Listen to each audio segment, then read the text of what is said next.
My Lords, can I declare an interest that my diocese has something over 190 church schools and we educate around 60,000 children in total on roll across that. Church of England has already officially welcomed the white paper, and I'd want to echo that from these benches this evening.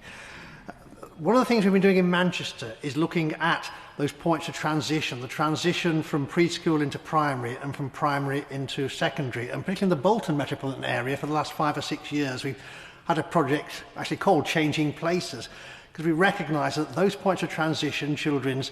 academic, their social and their spiritual development can actually go backwards. So we've been investing money into those points of transition. I note both the white paper and the noble lady, the minister, in introducing this evening have referred to those points of transition. I wonder if I might attempt to say a little bit more about how children can be able to manage those transitions without sort of dropping back in those various levels of attainment.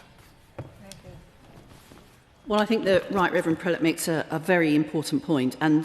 just by way of example,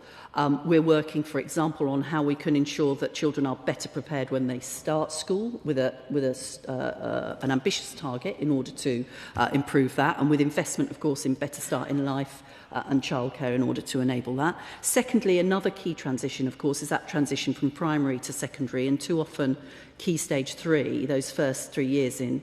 secondary, are not spent as effectively as they could be. So developing a new